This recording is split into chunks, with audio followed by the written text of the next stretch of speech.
Hey guys, and welcome to season 4 of the Yes People podcast. I'm your host, Savia Rocks, and in this season, we get to remember and reminisce back in time with some of our guests like... Hey, we are Entity, and you're listening to the Us People podcast with Savia Rocks. Hey, my name is Stephen Ridley, and you're listening to the Us People podcast with the lovely Savia Rocks, keeping it positive. Hi, my name is James Green. I'm a TV presenter, sports reporter and journalist. Hi, this is Joy Langley, and I'm the author of Navigating Stress. Hey, this is Travis Glossop. I am a creative radio producer for Kiss FM, and you're listening to the Us People podcast with Savia Rocks. We highlight the strengths of our cultures, talking about diversity and inclusion, and speaking out loud and proud about who we are. I was never that good.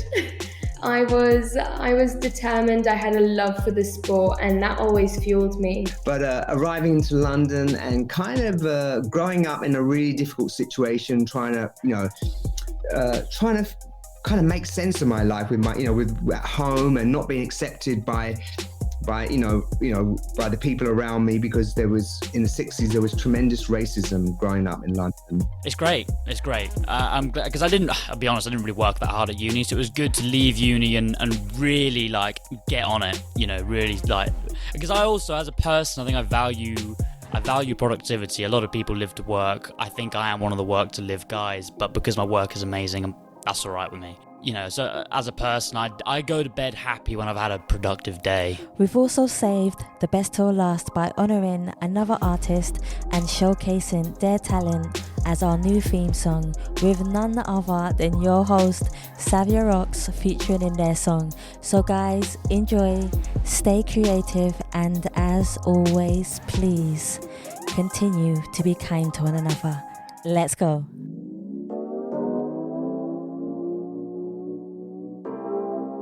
Hi everybody, my name is Ren Koi, and I am the author of All Is One, Science and Spirituality of Consciousness, and you're joining me on the Us People podcast with Savia Rocks.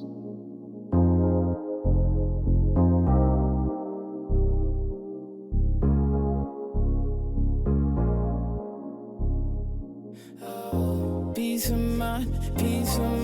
Gotta keep my energy and peace of mind. I protect my energy and peace of mind. Gotta keep my energy and peace when I wake up. Hey guys, and welcome to another episode of the Yes People podcast. I'm your host, Savia Rocks, and today I am humbled to have Ren here, who is the author and, I might say, an ex-DJ and music producer. Ren, thank you so much for taking your time to come on the Yes People podcast. How are you? Very well, thank you, Savia. Nice to be here, and looking forward to having a chat with you. I must admit, you definitely do look chilled out sitting there. I am pretty chilled out. That is my demeanour these days. You know what? I'm with you all the way, believe me. So, Ren, my first question for you is, could you tell me about yourself, of who you are as an individual, but how you became the person that you are today? And the reason why I ask that is because I know from reading the book, and even before we get into the book, you've had many trials and tribulations, as they say, for you to be the person who you are today. So could you tell us a bit about yourself? I can, yeah. It could be a very, very long answer, so I'll try. I'll try to keep it fairly succinct. So I was born in Manchester in the UK, and my name is John Loxley, and I brought up in an alcoholic household. So I had a father who's an alcoholic, who's now in recovery. He's been in recovery for about 32 years. I obviously grew up with his drinking, and was a really kind of sporty and creative person when I was young. And I always swore really that I was never going to drink and, kind of end up like my dad did. And but it's funny how life works out, isn't it? I took my first drink when I was about 13, 14, and my dad had stopped drinking when I was 11. And I kind of had the first drink, and I kind of knew right from the very beginning that I needed to stay away from it, because I could see the power of it, the feeling that it gave me. And so I didn't drink again until I was about 17, 18, and then when I drank that time, it was it just lit me up, and it kind of, I think by then I probably developed quite a bit of social anxiety and just the general kind of like fear of talking to women and that kind of stuff, and it made me feel like Superman, really. So obviously, when something has that effect on you, you're going to carry on doing it, aren't you? And my kind of drinking story, or drinking career, as we call it in recovery, was about 10 years. Yeah. Started in 1998 and finished in 2009. And there was a lot of drugs along the way. I was a DJ, so I got into the kind of underground dance music scene, and I was doing all that for about, when I was at university in Leeds for about 5 or 6 years. I was like heavily into the rave scene, and there was a lot of drugs that were taken during that time. But always the alcohol was the kind of the main substance that was driving it all. And just eventually, it came to a point where I met a woman. I tried to settle down. The drinking and the drugs was causing a lot of problems in the relationship, and she kind of helped me to see that it wasn't quite as cool as I thought it was. Yeah. And I was kind of like hurtling towards a rock bottom, really, and eventually I hit that place, where the alcohol had kind of stopped working. I'd stopped taking the drugs, and the drinking had fallen off the cliff, because I think the drugs were kind of allowing me to drink more. And so in 2009, I had what hopefully will be my last ever drink, and I woke up the next morning after a binge, and we were actually flying to Thailand and then on to Australia to go and live out there.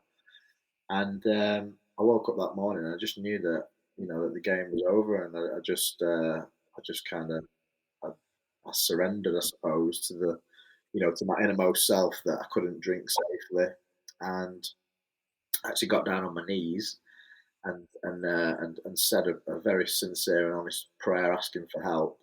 And I'm not a religious person, and I wasn't back then either. But I just didn't know where else to turn, And the bizarre thing about it was, I stood up from that prayer, and it just felt like something shifted inside me, around my kind of heart. It felt as though there was just this change, and that night, I had the best night's sleep that I've ever had in my life. It was like, the war in my mind of, will I drink tonight? Will I not drink? It was just gone. It was just over.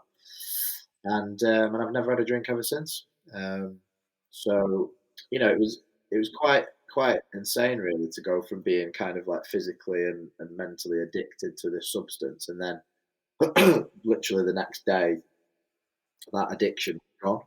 So I knew that something had happened to me, but I didn't quite know what at that time. And as I said, I was flying to Thailand, so I went to Thailand and then on to Australia. And during that year, when I was in Australia, my kind of like spiritual journey began. I kind of began seeking some sort of answers to my original problem and to what had kind of happened to me. And I've written books about that. So previous to the current book talking about the All Is One, I've written books about those experiences. But the top and bottom of it was, by the end of that year in Australia, without having any kind of help, really, just kind of trying to do it on my own, I hit an emotional rock bottom, and I was like homicidal and suicidal. My mind was just crazy. And I spoke to my dad, and my dad said, maybe you should try, the recovery meetings, and I did that, and that worked for me. I've been sober now for nearly 12 years. It'll be 12 years in August. And in 2013, 14, I started to write books about my experiences, and I'd been on this crazy kind of journey, and then that brought me up to the present book, which we're discussing today, which is more about trying to explain, metaphysics. So talking about spirituality and metaphysics, and seeing how those two things can meld together in today's society, because I think we've reached a point in society where people are kind of crying out for something, but they're also very rational people. Like I'm a scientific, rational thinker, but at the same time, I've got all these spiritual experiences that I want to talk about, and I want to kind of marry the two things up for people like yourself and other people out there who want to get to the crux of what's going on, really. And it's a big ask, but that's what I've attempted to do with the book. So yeah, that's where I'm up to today. That's a beautiful story just from the beginning and the first question. Thank you.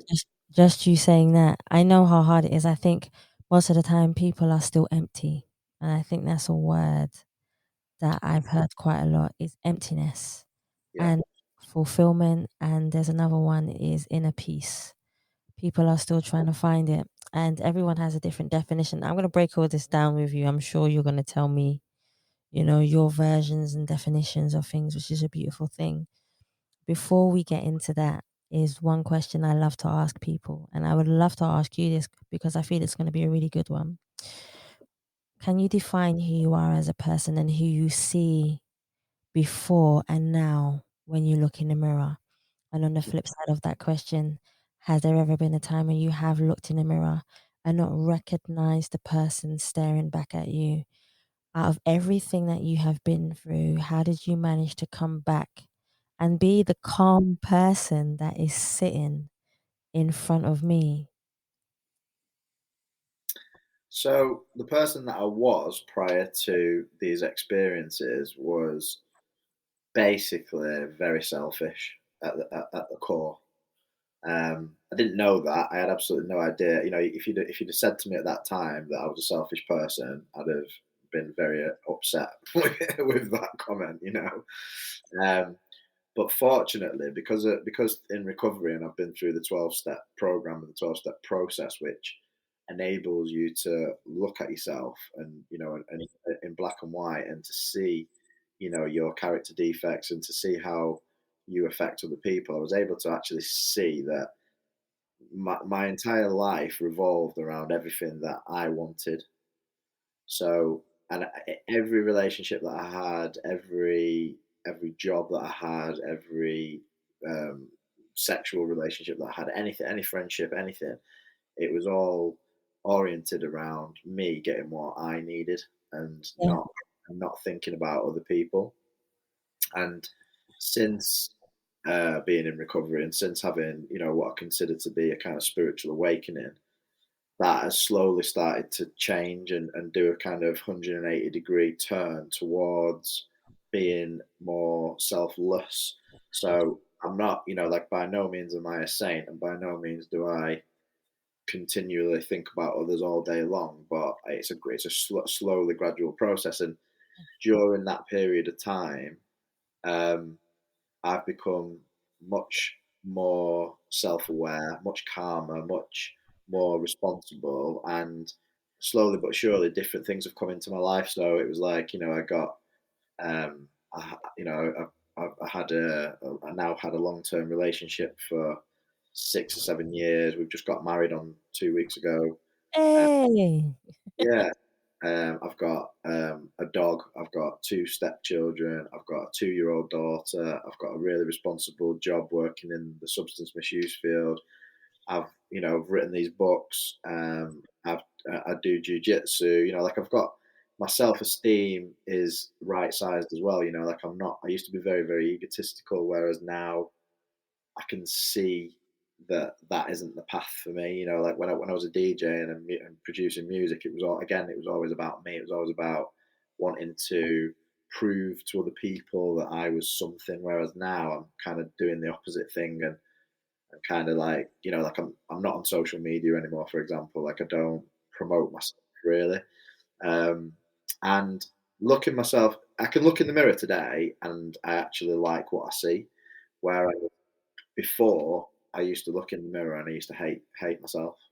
I genuinely hated myself, but I didn't even know that. I just didn't like what I saw in the mirror. There was never anything that I didn't. If I really sat and thought about who I was, and I'm not talking about the way I look, I'm just talking about who I am as a person.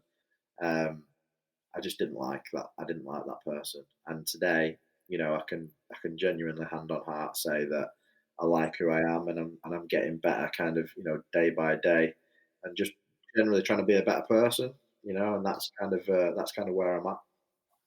I know you was telling me about your dad being, where he was an alcoholic at some point, but was there anybody that you feel was a role model to you who made you see life differently?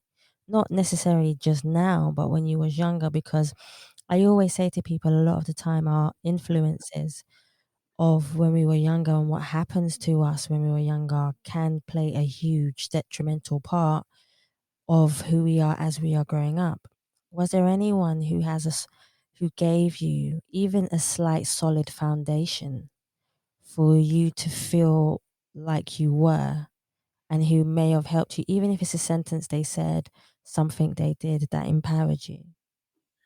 Well, I'll answer that question in a moment, but I just want to say something that's quite important that you just brought up for me around that stuff. So I used to run my own podcast called Life in Recovery, and that podcast was interviews with other recovering addicts and alcoholics. And the 50th episode was actually with my dad. So me and my dad had this long form conversation of about 2 or 3 hours. And at the end of the conversation, my dad apologized to me for the first time. And it was like a massive thing, it's like his way of apologizing previously had been just in the actions that he'd taken. So obviously for him, he got sober.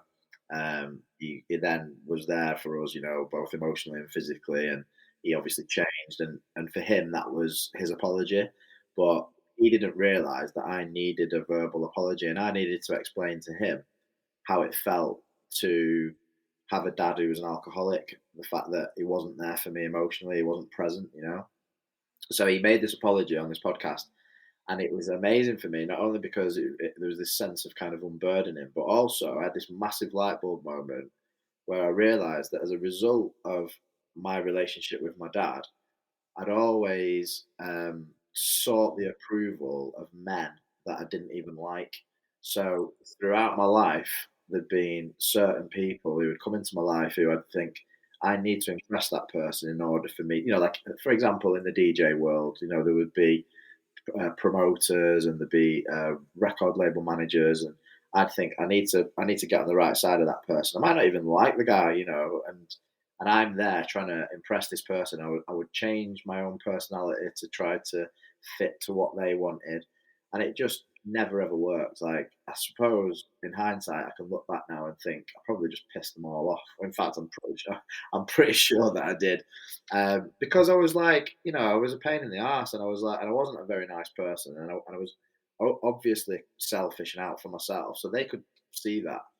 So what I did have, though, and to answer your question, was every now and then somebody would come into my life that was a little bit of a role model. It'd usually be like a teacher.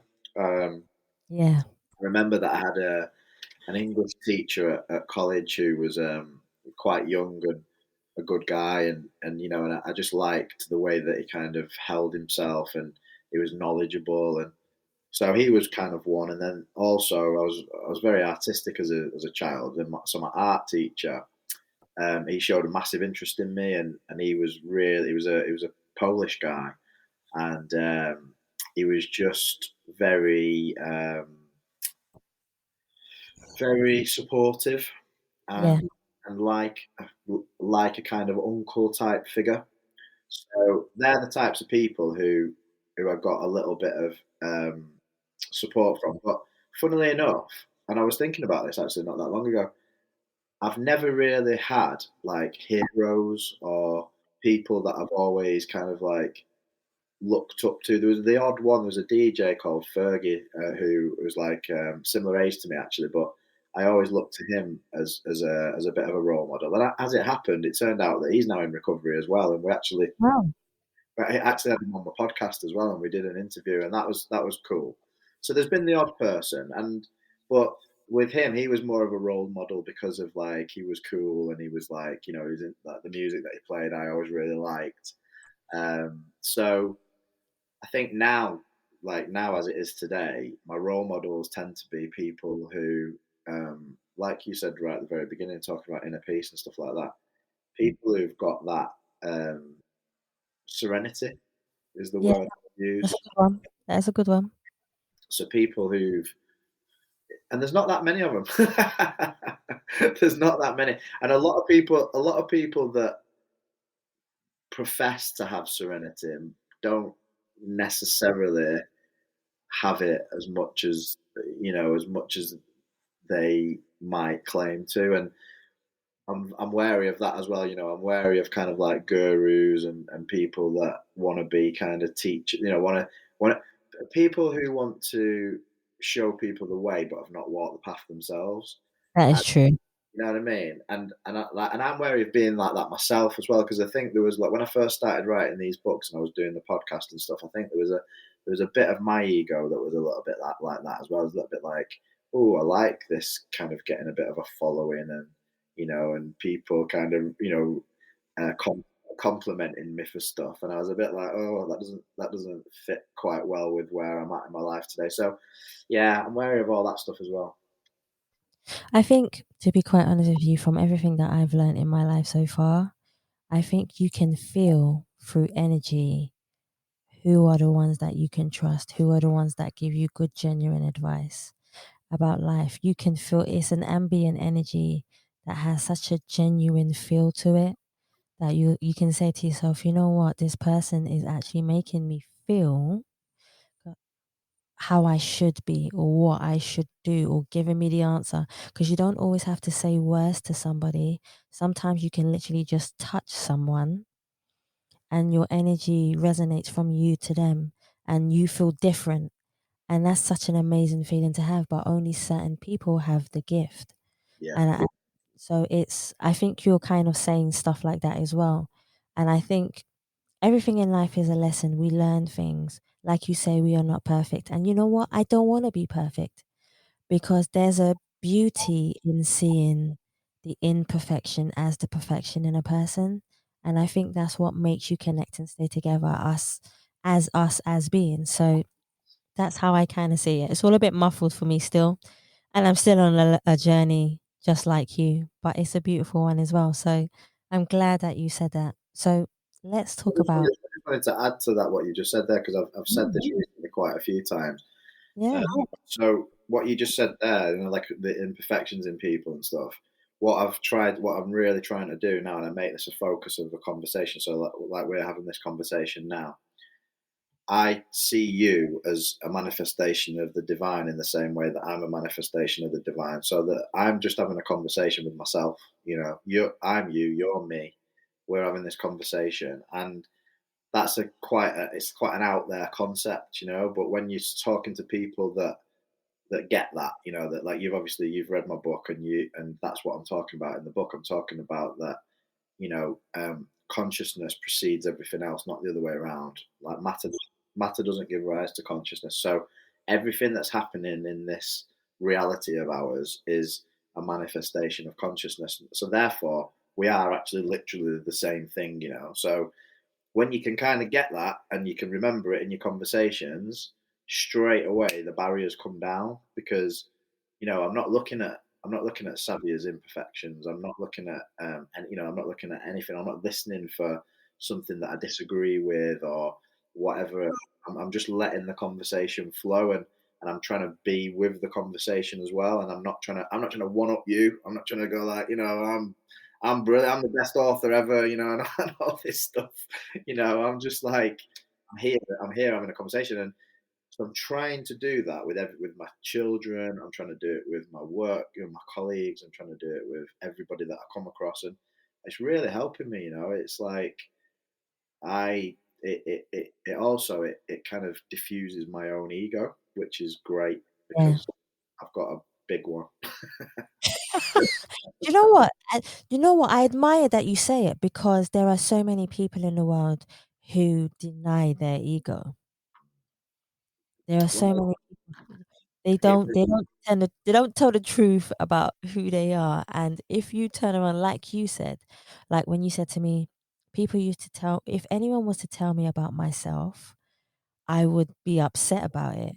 And maybe you might have a wall about it and have become confrontational. But that's just your human side. Whereas your spiritual side has evolved and decided to open up because there's a consciousness, which is your third eye. You know all about this, I'm very sure. And in spirituality, when your third eye opens, you are more aware and feel more. You're more conscious, just like we are. And that's a beautiful thing which you said in your ego. And I'm so proud of you for saying, you know, I have to let go of my ego because my ego doesn't help me. It actually just hinders me. Yeah. Well, I mean, you know, it's necessary to have that ego, but at the same time, it has to be right sized. And for me, like obviously these tools that I've learned to observe where my ego kind of takes me and the traps that it takes me down, you know. So, and it's a long process, of you know, like the you have these little epiphanies, don't you, along the way, you know, like every it might be once every few years, like you'll have one of those epiphanies, and the worst ones are the ones where. So as an example, I was on a train in London about 5 years ago, and this guy walked onto the train, and it was somebody that I kind of knew loosely from friends of friends, and he was being really obnoxious towards the person that he was with, and it was just some of the things he was saying, and I just kind of like was observing this conversation, and I just thought to myself, I do that. Like that, like I'm like that sometimes, and it was like this horrible feeling of, oh God, I've been doing that for like 30 years. and I was like, I need to, that's something that I need to change.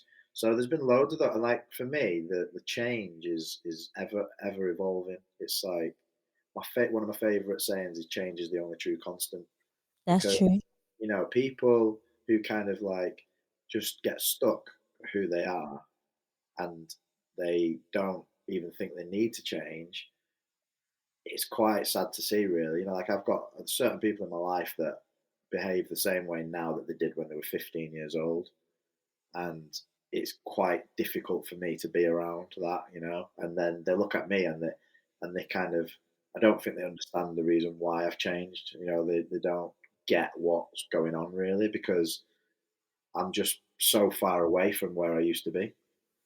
I know that they say you change every 7 years. So your first 7 years will predict your next 7 years.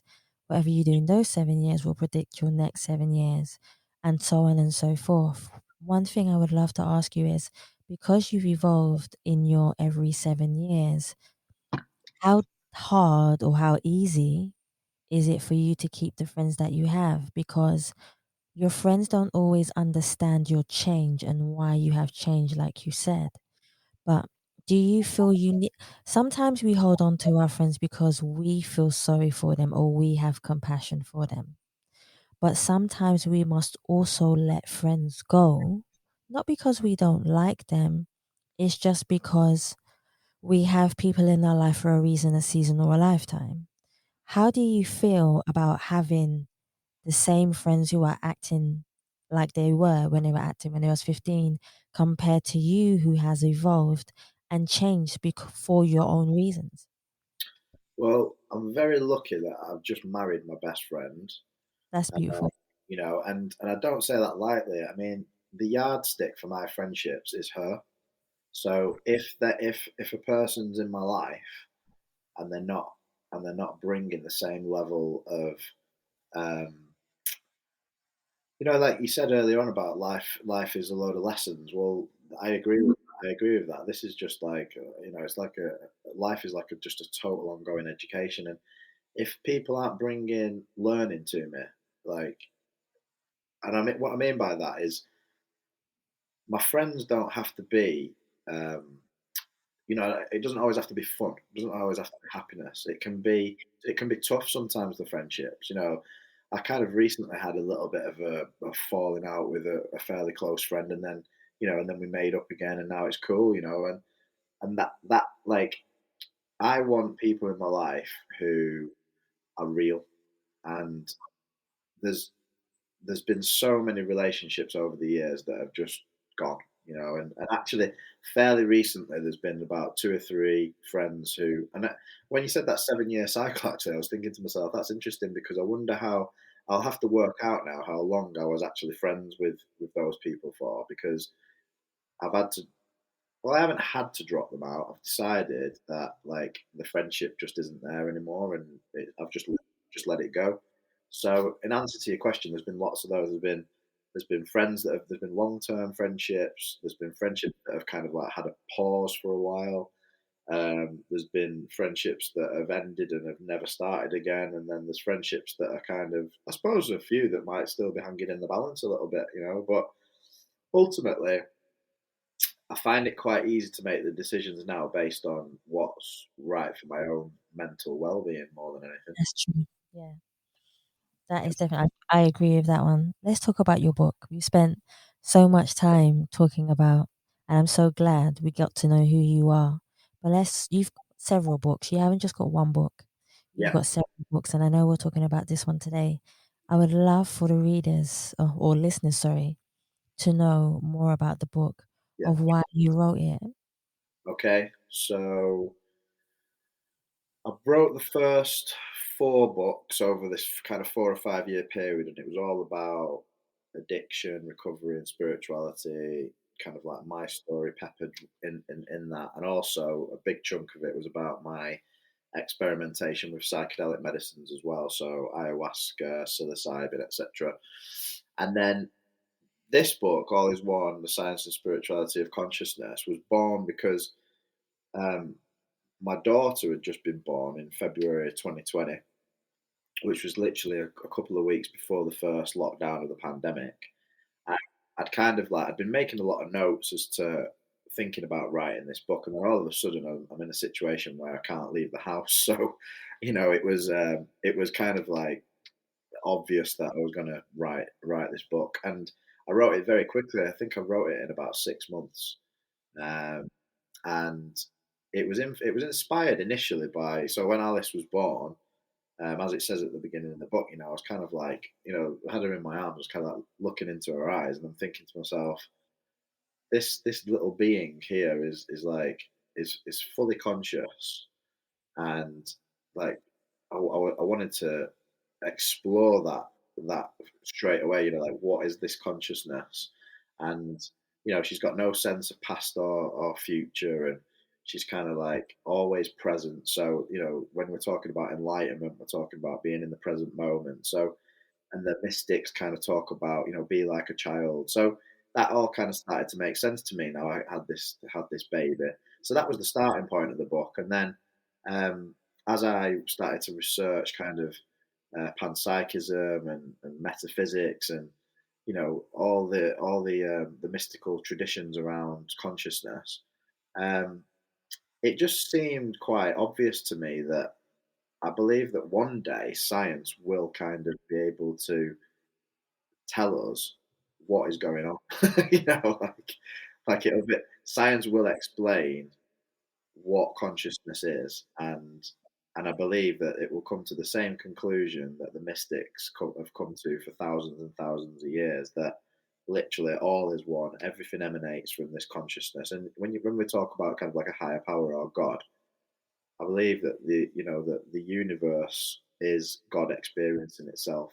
And that Yeah, is what consciousness is. So that's kind of like loosely what the book's about, but obviously it goes into a lot more detail. well, you speak about meditation, spiritual experiences, which, trust me, I've had them. Um, how is meditation for you? It's funny actually, because meditation was massive in my kind of early recovery, and also leading up to about 2017-18. I went and did this 10-day silent meditation retreat, and that was massive. I had quite a big spiritual experience on that retreat, um, and and then since my daughter was born, because I've not had as much time to myself, and like literally, it turns your world upside down having a baby. And whereas I used to get up and meditate every morning and meditate before I went to bed every night, like a lot of the time I'm just shattered. So I'm just, a lot of the time, like finding 15, 20 minutes to meditate these days is a luxury. Um, So it's not as prevalent in my life at the moment, but that isn't to say I don't think it's still massively important. Like, and I still need to do it, so I do it as often as I can.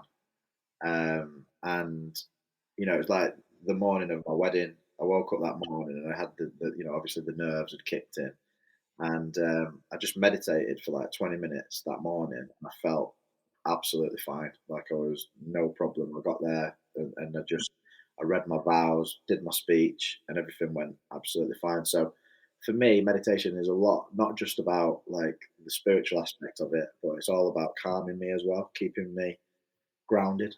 So yeah, it's a big feature.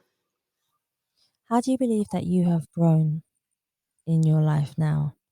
Because like I said, you're so calm now and you've gone through so much. How do you believe that you have evolved and the experiences that you have experienced has now helped you? And because you have beautiful children as well, how do you feel like you will be an influence to them? Well, that's what has changed the most. I mean, as I said earlier, the biggest thing for me is life was all about me. There was no two ways of looking at it. It was like everything that I did was about me achieving whatever it was I wanted to achieve, whether it was material things or emotionally, whatever. And now I concentrate more so on what's right for first and foremost my family, Yes. and then my colleagues and people around me, but also trying to keep a balance of like keeping myself satisfied as well. So it's just about trying to find the balance between doing stuff for myself, making sure that I do plenty of things for other people, and always trying to keep that as my focus. So in my books, I talk a lot about being of service. That's the term I use. Being of service to people. So like when I was doing my podcast, it was about being of service to people. When I'm writing books, it's about being of service to people. When I'm doing anything outside of my own kind of hobbies, it's about trying to be of service to people. And do you know what? The more I think about other people and the less I think about myself, the better my life is, and the more serenity that I have. So even like when it comes to I don't know about yourself. I mean, I don't know how much time you spend on social media, but and I know everybody has this problem, but like we check our Facebook or our Insta or Twitter or whatever like every 5 minutes, and I just got to a point where I was just kind of like this is doing is it's just stopping me from being present in my life and with my It give daughter. you anxiety as well. Yeah, 100%. I mean, and the other thing is as well is what I don't like about especially Facebook is I don't like being reminded of people that are no longer in my life. Like such and such person comes up on my feed, and it's like I don't even know that person anymore. We were friends. Like I went to school with them.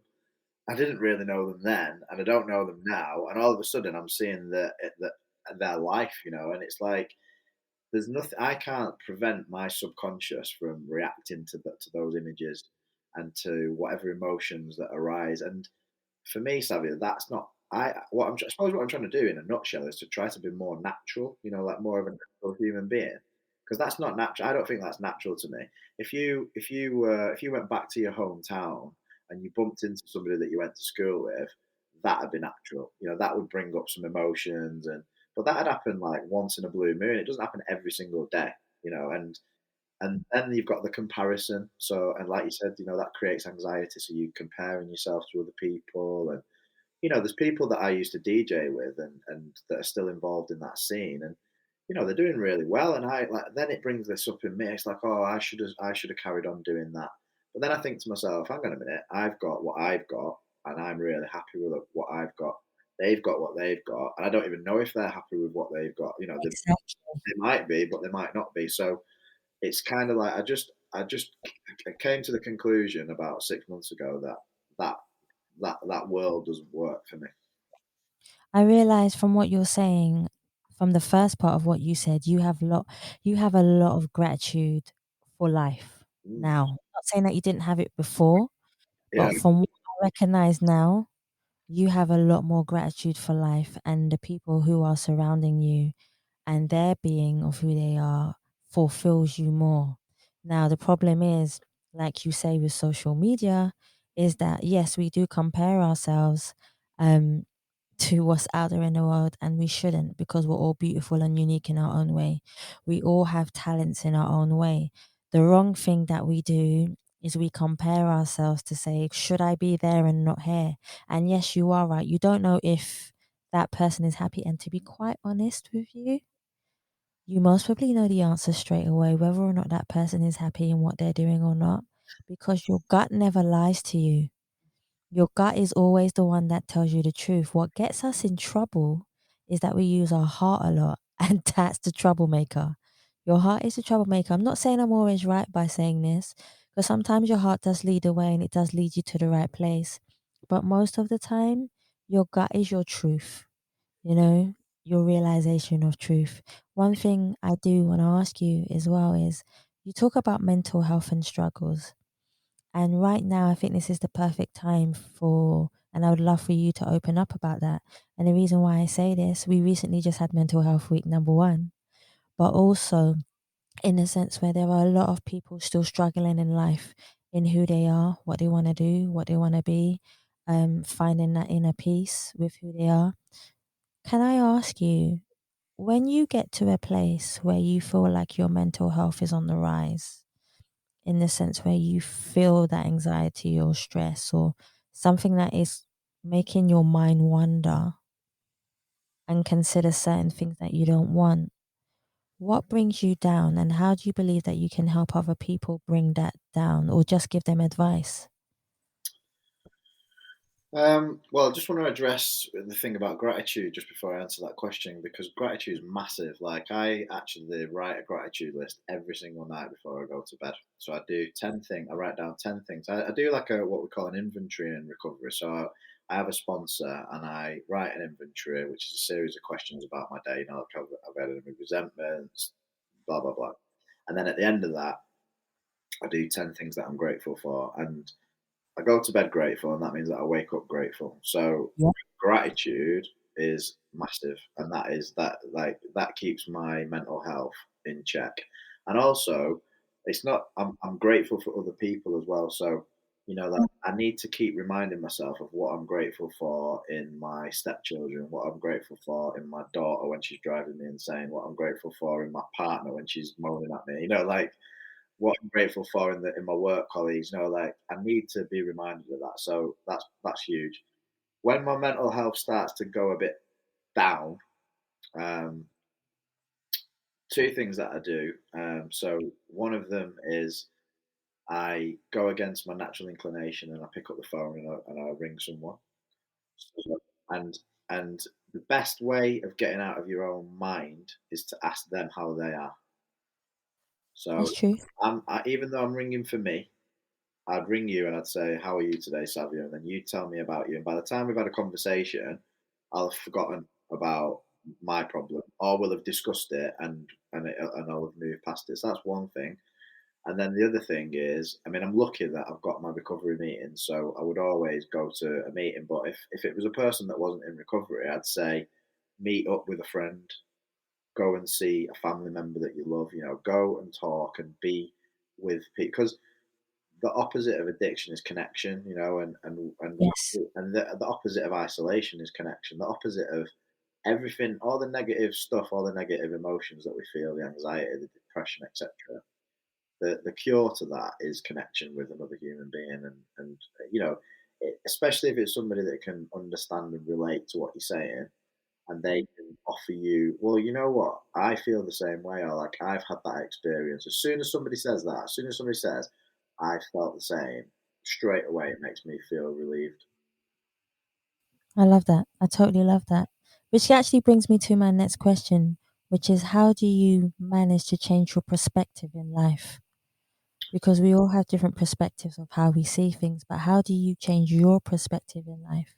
Well, that's a never changing thing as well. I mean, I'll give you a really good example of that. So I've got this at the back of my house here. I've got this beautiful common, massive open field with ponds and trees, and there's even like wild deer on there and stuff. It's absolutely beautiful. And I walk my dog on there like twice a day. Yet the one thing that I always concentrate on, or I used to concentrate on, was all the litter that people drop. So what I've tried to do over the last couple of years, and I'm getting much better at it now, is reminding myself that when I look at that litter, that is like not even 1% of the nature that I see there is ruined with that litter. So it's beautiful, but then there's just that little bit of stuff that is irritating me. And that's the same in life. Like, I've just been on my honeymoon to Cyprus, and I met loads of lovely people. It was like, let's say there was, as a number, let's say there was 1,000 people staying in this hotel. I'd say 10 of those 1,000 people irritated me. The rest of them were lovely. Like, most people are cool, and that's my perception has changed, because my perception used to be that the opposite to that. It was like there's only the odd few people that are all right, and everybody else are bastards. You can't trust anybody. Like everybody's miserable. Like, and what that was a projection of what was going on in my mind. So That's true. my mind's Yeah. miserable, everything else is miserable. When my mind's joyful, everything else is joyful, and that is something that's not natural to me. That I have to work on that. So I have to keep reminding myself. And my partner's really good for that. She'll kind of be like, "God, you're in a right mood today, aren't you?" And I'll be like, "Yeah." And she'll say, like, "You really need to sort it out." Oh man, it takes a little while. But then my other question for you is, let's talk about forgiveness. I think forgiveness plays a detrimental part in our lives, so that we, like you say, don't become bitter or moody or angry. How do you feel about forgiveness, and how do you implement forgiveness in your life? Well, got a brilliant story about that. So when I was in my active addictions, right towards the end of it, I think it was about 2007, 2008. Me and my best friend Jonathan fell out. So we just literally, it was like, I was like, he's dead to me, and he was like, he's dead to me. And we, in my mind, I thought I'll never speak to him ever again. It wasn't even anything big. It was just like, stupid male pride, but in hindsight. But I thought that relationship was dead. Anyway, through going through this process, as I've mentioned, with in recovery with the 12 steps, you get to a point where you write down a list of people that you've got resentment towards, and you make amends to the people who you've wronged or who've wronged you, etc. And he was in my column. You had 3 columns: now, later, or never. And he was in my never column. Well, he was the best man at my wedding 2 weeks ago. So that tells you all you need to know. Like, eventually I came to a point where I understood that if you don't forgive people, then they live rent free in your head. You're shackled to them, and they don't even know it. So, I was dragging him around with me everywhere I went, and he was causing me all sorts of problems, because it would be these conversations of like, oh, I'll say this to him, or I should have said that to him, or da da da da. And it's like, it's a never-ending torture having a resentment towards someone. So forgiveness is like a huge thing, and it's in my day-to-day life. As soon as I have a crossword with my partner, it literally gets nipped in the bud straight away. I'll apologise within minutes, because I just can't stand that feeling of irritability, and like the atmosphere that comes with it. But again, it's taken a long time to get to that point, and I generally now I try to, as best as I possibly can, I try to just not be that type of person that falls out with people regularly. Um, but if I do, I'll sit down with people. I'll have an open and honest conversation with them. I'll admit my faults on my side of it, and I will tell them openly that, look, I forgive you for what you've done, and let's just move on. And I've done that several times over the last kind of year or so, and it's just it's a great feeling to be able to just clear the air and then get on with life. And when you see that person, there's no atmosphere. It's all good. So I can genuinely say, in my life today, there is nobody that I've got any resentment towards, and there's nobody that I need to forgive, and I don't think that I need to be forgiven by anybody either. So that's quite a cool place to be, I think. It is. That's actually that. I know you're going to answer my next question really quickly, then, which is when was the last time you felt totally at peace with yourself? Yeah, I mean, I get that. I do get that regularly. I think I can't say that I have total peace of mind at all times. But my problem these days is that if I feel, I would always class it as like restless, irritable, and discontent. That's kind of like the term that we use in recovery. That's a good method of saying it. Yeah, when you know, like, I mean, there's boredom, isn't there? Like, but we're very rarely bored these days. So it usually comes to me like I get restless. That's kind of what I get now. If I get restless, that's the time when I really need to meditate and I really need to kind of like figure out what it is that's making me restless. Because if I don't do that, I'll pick up food or I'll pick up, shopping. I'll go shopping and spend a load of money or something like that. So I'll always try to fix that, like fix the way I'm feeling if I'm not comfortable with the way I'm feeling. But generally, like on a day to day basis, I have like quite a lot of serenity. Like I'm pretty chilled, and I take those moments when I'm walking the dog, especially. I take those moments to kind of, you know, really take in how I'm feeling at the time, and that's nice to feel most of the time to feel that way. I love that. That sounds so cool. So I've only got two more for you. Oh my gosh, the time has absolutely flown. All right. The time has absolutely flown. Could you tell me what is the best advice you believe that you have ever received from someone, and how has it helped you in your life?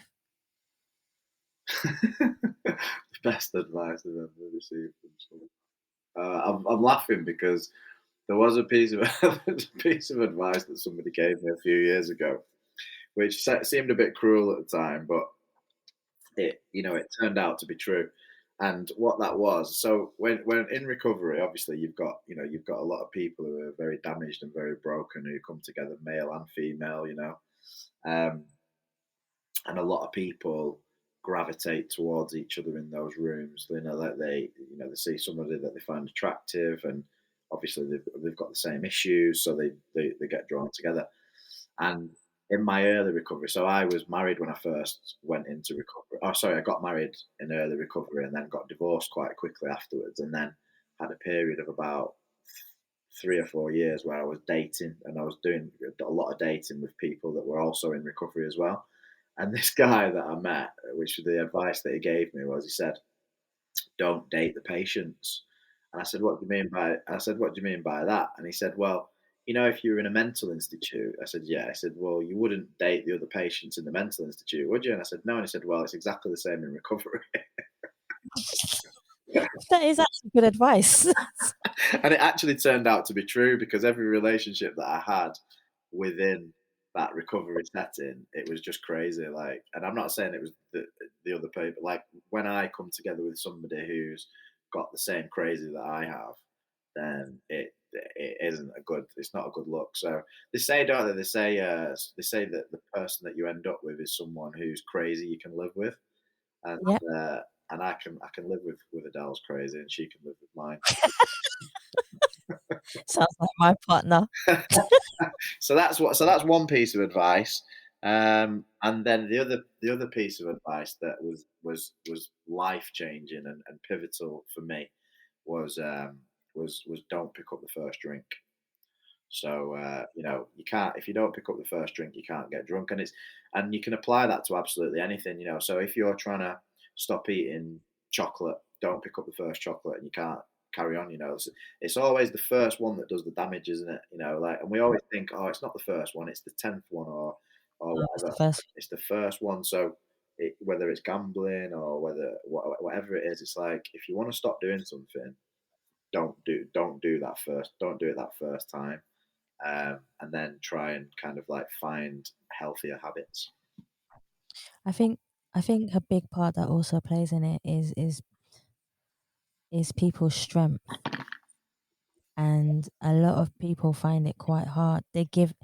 it's not their fault, and I can't turn around and say it's their fault for giving in, because you never know what's going on in someone's mind or how they're feeling emotionally. Yeah. But like you say, it is not just picking up the first one.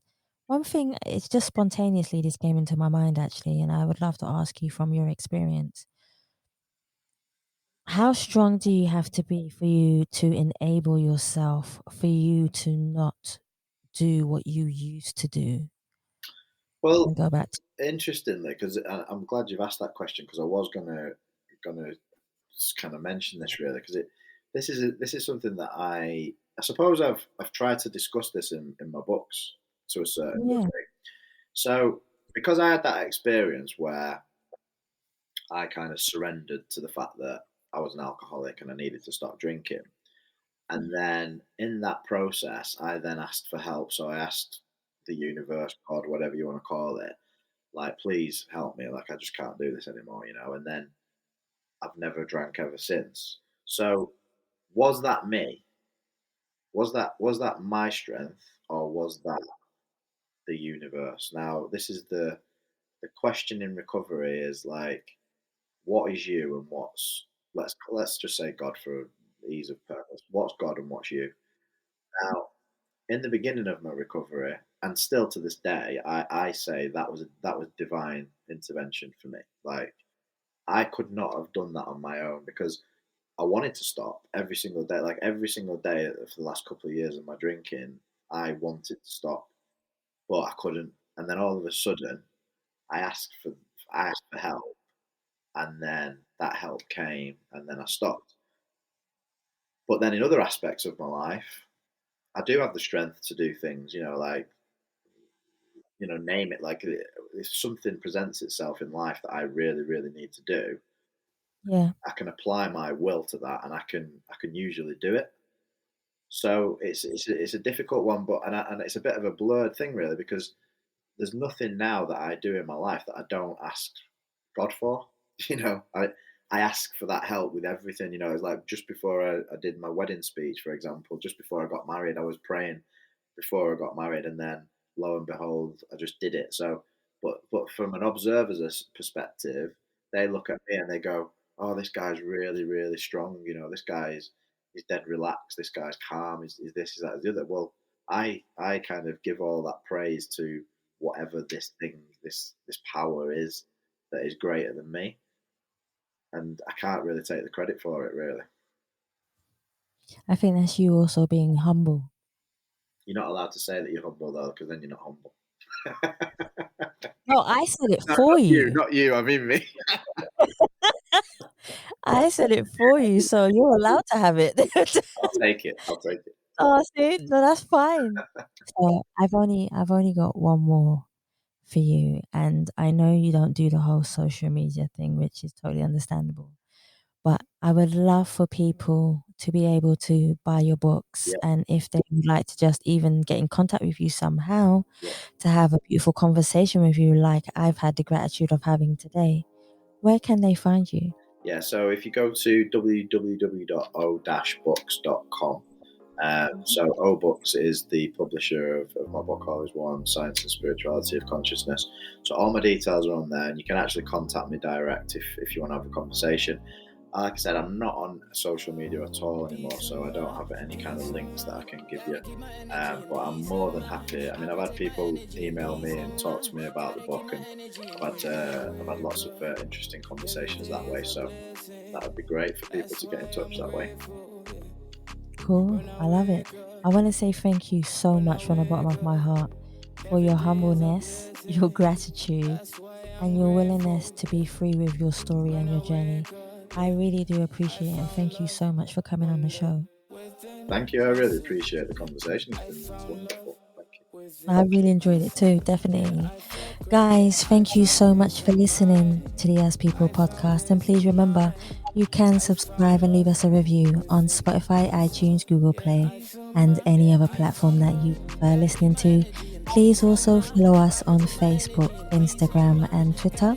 And you can also donate to the As People podcast by simply going to the Savvy Rocks website or typing in paypal.me/Us People podcast. Guys, thank you so much for listening.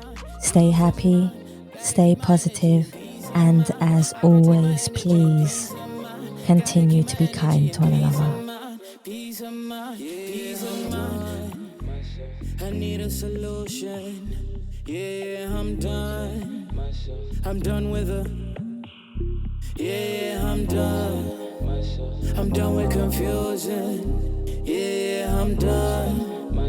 I need a solution. Peace of mind, peace of mind. Gotta keep my energy and peace of mind. I protect my energy and peace of mind. Gotta keep my energy and peace of mind. Peace of mind, peace of mind. Gotta keep my energy and peace of mind. I protect my energy and peace of mind. Gotta keep my energy and peace of mind. Peace of mind, peace of mind. Gotta keep my energy and peace of mind. I protect my energy and peace of mind. Gotta keep my energy and peace of mind. Peace of mind, peace of mind. People say that having a peace of mind is trying to find a consistency of calmness within ourselves, to crave for a clarity that drives us through our emotional journey of life, to never let a person's judgment manifest into a fear inside of us, learning to believe in our ability to shine through the darkest moments and tunnels when we cannot see the light. Patience being our light for forgiveness and strength, to believe in our destiny.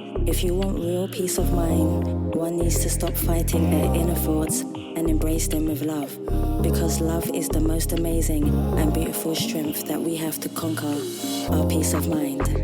Make your thoughts impact a nation by keeping them true and honest, especially to yourself, but make your peace of mind protect you when you don't have strength to embrace anything else. Find your peace of mind by listening to your heart.